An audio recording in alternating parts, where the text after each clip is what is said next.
আগামী 20শে April brigade সভাকে সামনে রেখে বর্ধমান শহরে মিছিল করল সিআইটিইউ।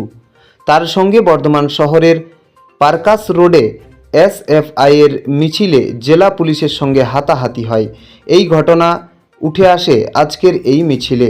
মূলত আগামী 20শে এপ্রিল C2 সংগঠনের ডাকে ব্রিগেড সমাবেশে যাওয়ার আহ্বান জানিয়ে আজকের এই মিছিল বলে জানালেন বর্ধমান জেলার সিআইটিইউর সভাপতি নজরুল ইসলাম। তিনি আরও কি জানালেন শুনুন।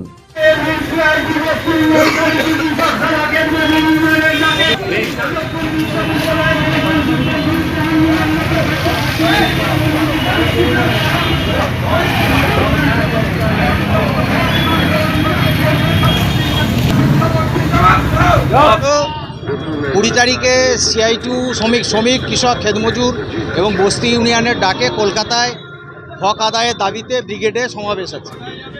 সেই সমাবেশ সফল করার জন্য আজকে আগে থাকতেই আমাদের কর্মসূচি নেওয়া ছিল, কিন্তু তার সঙ্গে আজকে আমরা আরও একটা বিষয়কে যে যুক্ত করেছি এর সঙ্গে, যেটা গতকাল যাদবপুরে ওখানকার যাদবপুরের ছাত্ররা, বিভিন্ন সংগঠনের ছাত্ররা, তারা শিক্ষামন্ত্রীর কাছে একটা ডেপুটেশন নিয়ে গিয়েছিলেন। তাদের বক্তব্য ছিল যাদবপুর সহ গোটা রাজ্যে 5 বছর ধরে কেন নির্বাচন হয়নি, অছাত্ররা সংসদ দখল করে আছে, সেখানে দাদাগিরি করছে, স্বাভাবিকভাবেই একটা ডেমোক্রেটিক প্রসেসের মধ্যে দিয়ে নির্বাচন হোক।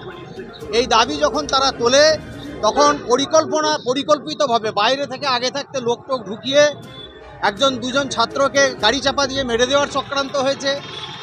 সিরিয়াস অবস্থায় তিনি ওখানে আছেন, এবং তার প্রতিবাদে আজকে যখন আমাদের বর্ধমান জেলার এসএফআই যখন তার প্রতিবাদে মিছিল করে পার্কাস রোডের মুখে, তাদের উপরে যে পুলিশ, এবং শোনা যাচ্ছে কিছু তৃণমূলের লোকেরাও ছিল পুলিশের সঙ্গে যুক্তভাবে, সে বাচ্চা ছেলে মেয়েদেরকে নৃশংসভাবে মারধর করে তাদেরকে হসপিটালে নিয়ে যেয়ে ট্রিটমেন্ট করাতে হয়েছে।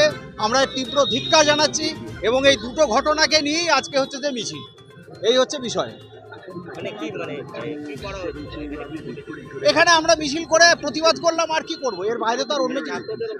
ছাত্রদের উপরে গতকাল যাদবপুরে যে ঘটনা ঘটেছে, আজকে তো এখানে যারা মিছিল করছিল পার্কাস রোডে, ওরা যখন যায়, শিক্ষামন্ত্রীর কুশপুতুল পোড়ানো যাবে না, এটা কোথায় ঠিক হলো? আমাদের দেশের সংবিধানে এরকম লেখা আছে নাকি যে শিক্ষামন্ত্রী বা প্রধানমন্ত্রী বা মুখ্যমন্ত্রীর কুশপুতুল পোড়ানো যাবে না? এটা তো লেখা নেই। এটাও আন্দোলনের একটা ধারা, কুশপুতুল পোড়ানোটাও আন্দোলনের একটা ধারা।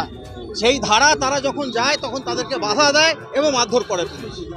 আমরা তার আমরা যারা সিআইটিইউ করি, গণতান্ত্রিক আন্দোলন করি, আমার বাড়ির ছেলেমেয়েরাও লেখাপড়া শিখছে, আমরা এর বিরুদ্ধে তীব্র প্রতিবাদ জানাচ্ছি। সেই জন্যও আজকে আমরা এখানে এসেছি। হ্যাঁ, সিআইটিইউ ব্রিগেড সমাবেশকে সামনে রেখেই ডাকা হয়েছিল, কিন্তু এখন তো প্রতিদিনই কোনো না কোনো ঘটনা ঘটছে, এইটাও যুক্ত হয়ে গেছে। এই আমার নাম নজরুল ইসলাম, আমি সিআইটিইউ পূর্ব বর্ধমান জেলার সভাপতি।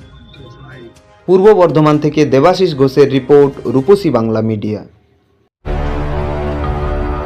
পুরুলিয়া শহরে এখন স্বল্প খরচে উন্নত ও অত্যাধুনিক চিকিৎসা পরিষেবা বর্ধমান হসপিটালে। এখানে general, laparoscopic, gynaecologist, paediatrician, anaesthetist, general physician, orthopaedic সহ বিভিন্ন রোগের অভিজ্ঞ ডাক্তারবাবুরা নিয়মিত রোগী দেখছেন। এছাড়াও 24 ঘন্টা বিনামূল্যে অ্যাম্বুলেন্স পরিষেবা রয়েছে, স্বাস্থ্যসাথীর সুবিধাও। যোগাযোগ করুন বর্ধমান হসপিটাল, রাঁচি রোড, সৈনিক স্কুলের নিকটে। মোবাইল নাম্বার 8918968624 এই নাম্বারে।